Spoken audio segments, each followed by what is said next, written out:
अच्छा, तो एक सवाल आया मेरे पास कि और जो कि अक्सर पूछा जाता है और अक्सर लोगों को परेशान करता है कि सपोज अगर हमारे पास एक फिशर प्रोजेक्शन है। मैं यहाँ एक फिशर प्रोजेक्शन ड्रॉ कर देता हूँ।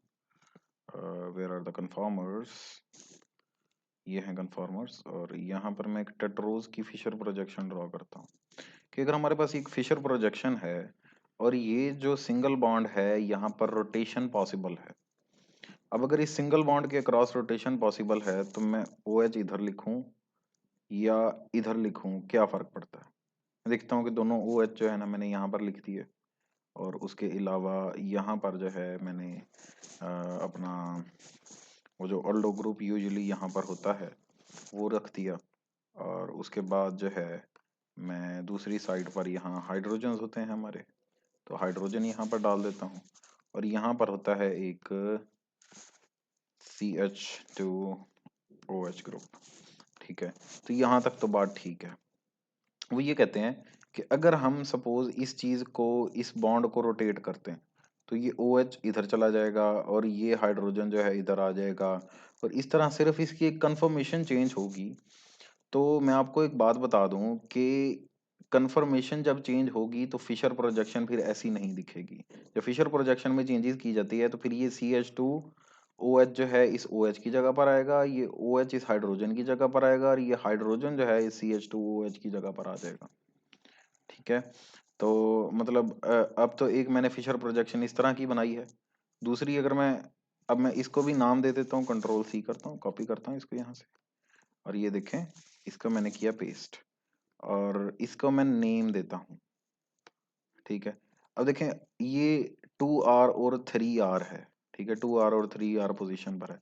अब जो मैं कह रहा था अगर वो ठीक है, अगर जो जो मैं कह रहा था अगर वो ठीक है कि ये CH2OH इधर आ जाए, तो let me show you that. अगर मैं CH2OH यहाँ पर लिख देता हूँ, सॉरी राइट, और यहाँ पर ये जो है ना मैंने हाइड्रोजन कैपिटल लिखना था। ठीक है, ये CH2OH मैंने यहाँ पर लिख दिया, और ये OH मैं यहाँ पर ले आया, और ये हाइड्रोजन अगर मैं यहाँ पर ले आया तो यू वुड सी कि यहाँ भी कंफर्मेशन जो है वो 2R और 3R ही है। कॉन्फ़िगरेशन 2R और 3R ही है, हालांकि कंफर्मेशन जो है इसकी चेंज हो गई है। अब देखें, अगर किसी वजह से मैं सिर्फ ये H और OH को अपनी जगह से हिलाता हूँ, ठीक है, मैंने बॉन्ड रोटेट नहीं किया, पहले मैंने बॉन्ड रोटेट किया था, अब मैं बॉन्ड रोटेट नहीं करता। अब मैं किसी वजह से सिर्फ इस H और OH को हिलाता हूँ, अपनी जगह इनकी चेंज कराता हूँ, तो आप देखेंगे कि इस पोजीशन पर, जो कि पोजीशन 3 है, यहाँ पर इसकी जो और जो कन्फिग्रेशन है वो एस में कन्वर्ट हो जाएगी, एच, और यहाँ पर मैंने कर दिया ओ एच। ठीक है, तो ये 2R3S देखें आपके पास एक नाम आ गया। अब दूसरी बात ये है कि ऐसा हुआ क्यों कि जब मैंने इसे इस तरह से हिलाया, पूरी चीज को हिलाया, पूरा यहाँ पर ये जो है ना एक टेट्राहेड्रल सेंटर है। अब इस OH को मैं इस हाइड्रोजन की जगह पर लेके गया हूं, तो इस हाइड्रोजन को इस OH की जगह पर नहीं आना, इस हाइड्रोजन ने इस CH2OH की जगह पर आना है, तो जो है इसकी कॉन्फ़िगरेशन सेम होगी। और जब इसे अपनी जगह से हिलाए बगैर, इसे अपनी जगह से हिलाए बगैर मैं सिर्फ इन दोनों को मूव कर रहा हूं, तो ये ऊपर वाली जो प्लेन है जहां पर रोटेशन पॉसिबल नहीं है, जहां ये रोटेशन अलाउ नहीं करता, वहां पर रोटेशन होने लग जाएगी। अब मैं आपको अपनी बात का मतलब समझाने की कोशिश करता हूँ।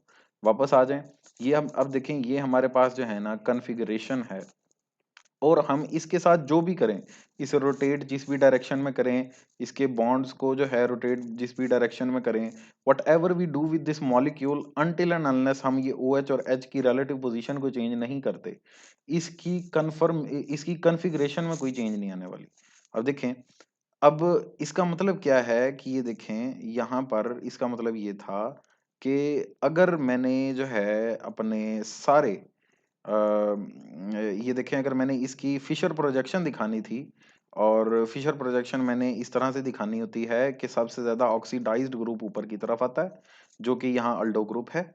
ठीक है, और सबसे ज्यादा रिड्यूस्ड ग्रुप जो है ये वाला CH2OH, ये जो है नीचे की तरफ आता है, और दरमियान में जो हमें फेस कर रही होते हैं चीजें, वो ये H और OH को रखने वाला बॉन्ड होता है। अब ये देखें जो फिशर प्रोजेक्शन की बुक्स में एग्जांपल लिखी होती है, बात लिखी होती है कि फिशर प्रोजेक्शन में जो हॉरिजॉन्टल पोजीशन पर चीजें होती हैं वो आपकी तरफ प्रोजेक्ट कर रही होती हैं। ये एच और ओ एच हॉरिजॉन्टल पोजीशन पे हैं, ये आपकी तरफ प्रोजेक्ट कर रहे हैं। और जो वर्टिकल पोजीशन पर चीजें होती हैं जैसे ये अल्डो ग्रुप है और ये CH2OH है, they are pointing away from you. तो जब हम इसे इस तरह से रखेंगे तभी हम जो है इस फिशर प्रोजेक्शन को बना सकेंगे। और एक और बात जहन में रख लें कि Fischer projection is highly eclipsed conformation. ये देखें हाईली एक्लिप्स्ड कन्फर्मेशन है, OH ग्रुप के सामने आ रहा है, ठीक है ना। और इस वजह से, और ये देखें ये वाले दो बॉन्ड्स भी जो हैं, अगर ये वाले दो बॉन्ड्स आप देखें ये भी बिल्कुल एक दूसरे के सामने है, इन दोनों का डाइहेड्रल एंगल 0 है। अब ये देखें कि इन इन COH और COH बॉन्ड्स का भी डाई एंगल जो है, डाइहेड्रल एंगल जो है वो 0 है।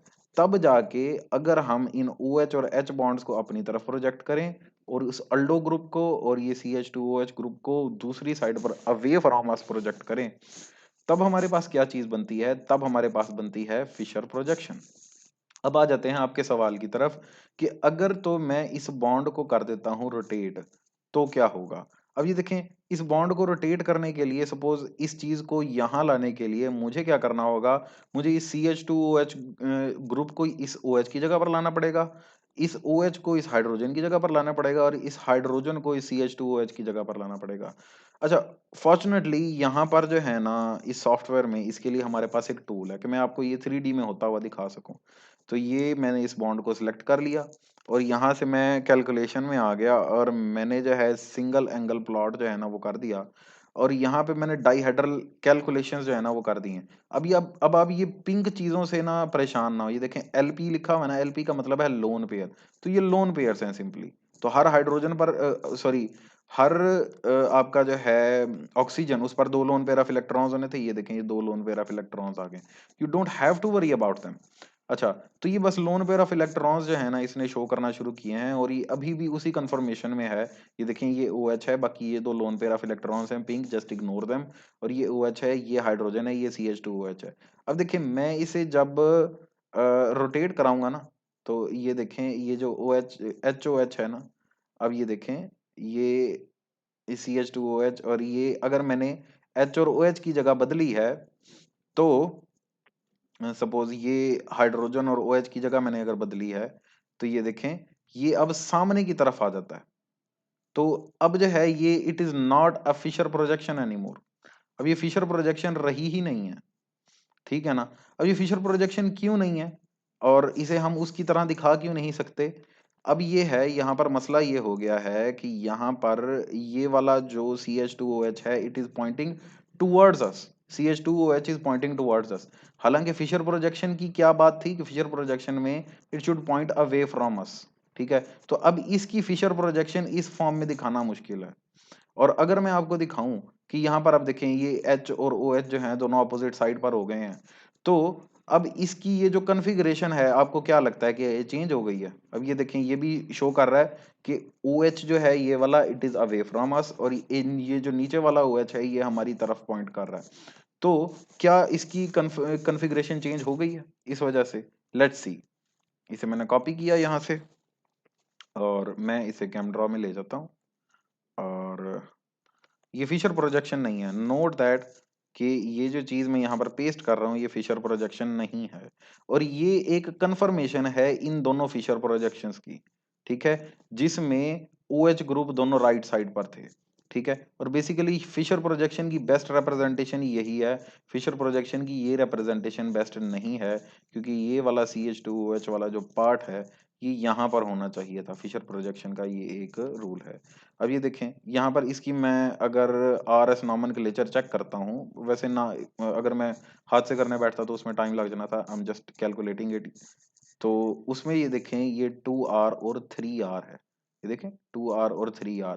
तो मतलब ये है कि कन्फर्मेशन चेंज करने से कॉन्फ़िगरेशन बिल्कुल भी चेंज नहीं होती और इस तरह इस स्टैगर्ड कन्फर्मेशन की हम फिशर प्रोजेक्शन बना भी नहीं सकते, ठीक है। तो होपफुली आपको इस कंसिडरेशन से ये बात थोड़ी क्लियर हो गई होगी कि फिशर प्रोजेक्शन इसके लिए क्यों नहीं दिखाई जा सकती और उसके लिए हम फिशर प्रोजेक्शन क्यों दिखा पा रहे थे, ठीक है। और दूसरी बात यह है कि अगर मैंने जो है यहाँ पर OH को यहाँ पर लाना है, तो मुझे इसके लिए जो है व्यू करूंगा और यहाँ पर मुझे चाहिए था डाइहेड्रल चार्ट।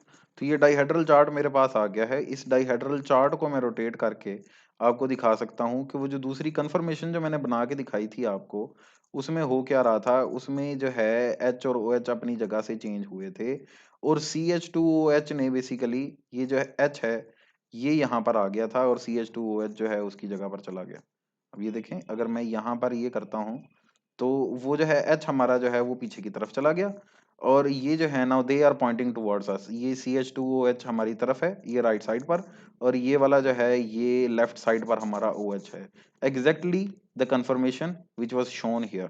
ठीक है, अगर हम इस एंगल को, इस बॉन्ड को रोटेट कराएंगे भी तो क्या होने वाला है, हमारे पास ये CH2OH जो है OH की जगह पर आ जाएगा, OH जो है हाइड्रोजन की जगह पर आ जाएगा और हाइड्रोजन OH की जगह पर नहीं जाएगा, कभी भी नहीं OH की जगह पर जाएगा।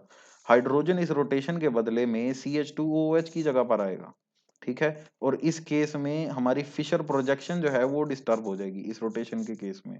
तो इसलिए फिशर प्रोजेक्शन जो है एक ही तरीके से हम दिखाते हैं और वो इस तरीके से हाईली एक्लिप्स्ड कन्फर्मेशन में, उसे हम स्टैगर्ड कन्फर्मेशन में नहीं ले जा सकते। ठीक है, तो आई होप आपको जो है इस बात से, ये देखें ये भी अब हाईली एक्लिप्स्ड कन्फर्मेशन में है, तो ये फिशर प्रोजेक्शन वाला थोड़ा सा इसका पार्ट दिखाना पॉसिबल था, लेकिन कभी भी स्टैगर्ड कन्फर्मेशन में आप जो है नहीं दिखाएंगे। अब स्टैगर्ड कन्फर्मेशन कौन सी थी, ये वाले जो ये हाइड्रोजन है इससे ऑपोजिट साइड पर जो है ना प्रोजेक्ट कर रहा हो, ये वाली स्टैगर्ड कन्फर्मेशन। इस केस में कभी भी आप फिशर प्रोजेक्शन नहीं दिखा सकते। क्यों? क्योंकि ये दोनों बॉन्ड, ये वाला बॉन्ड तो पीछे की तरफ प्रोजेक्ट कर रहा है, तो ये तो फिशर प्रोजेक्शन के रूल को फॉलो कर रहा है, लेकिन ये वाला बॉन्ड जो है आगे की तरफ प्रोजेक्ट कर रहा है, ये फिशर प्रोजेक्शन के रूल को फॉलो नहीं कर रहा। ये फिशर प्रोजेक्शन के रूल को फॉलो तभी करेगा जब आप इसे बैक साइड पर लेके जाएंगे। और ये OH, ये देखें OH राइट साइड पर है, जो पहले वाली फिशर प्रोजेक्शन थी इसे नीचे वाली साइड पर होना चाहिए, पीछे से बैक साइड पर, और सबसे नीचे इसे होना चाहिए, और ये हाइड्रोजन लेफ्ट साइड पर होना चाहिए। ये है स्टैंडर्ड फिशर प्रोजेक्शन की कंफर्मेशन। अब ये देखें सबसे ज्यादा एनर्जी इसी की है, सबसे ज्यादा एनर्जी, जो सबसे ज्यादा एनर्जी वाला कन्फॉर्मर होगा इस केस में वही हमने दिखाना है। हाईली एक्लिप्स्ड कन्फॉर्मर दिखाया जाता है फिशर प्रोजेक्शन में।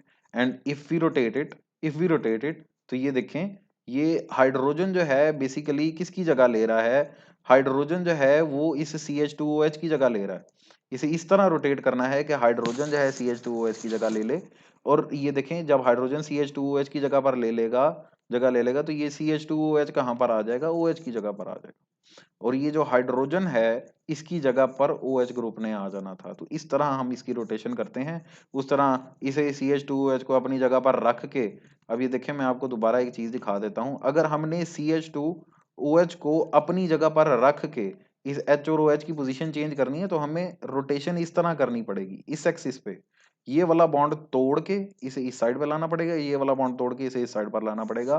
तो उस केस में ये दूसरा इनैंशियोमर बनेगा, बल्कि इनैंशियोमर में नहीं, ये दूसरा डायस्टेरियोमर बनेगा। ठीक है, जिसे हम एपीमर कहते हैं। एपीमर ये है कि भी जिसमें एक से ज्यादा कायरल सेंटर्स हों और सिर्फ एक कायरल सेंटर पर कन्फिग्रेशन चेंज हो, दूसरे कायरल सेंटर पर कन्फिग्रेशन सेम रहे। तो वो अब दो मॉलिक्यूल्स एक दूसरे के मिरर इमेजेस तो नहीं है, लेकिन आइसोमर्स हैं, स्टीरियो आइसोमर्स हैं। और ऐसे स्टीरियो आइसोमर्स जो एक दूसरे के मिरर इमेजेस नहीं होते लेकिन स्टीरियो आइसोमर्स जरूर होते हैं, डिस्टिंक्ट होते हैं, उन्हें हम डायस्टेरियोमर्स कहते हैं, और इस केस में ये एपीमर्स कहलाते हैं। ठीक है, तो होपफुली ये बात जो है क्लियर हो गई होगी। So that's it for today, और अगर आपके कुछ सवालात हैं इस बारे में तो आप कमेंट्स में ज़रूर बताएं, और मैं फिर इंशाल्लाह उन सवालों के जवाब देने की भी कोशिश करूंगा। ओके, थैंक यू, अल्लाह हाफिज़।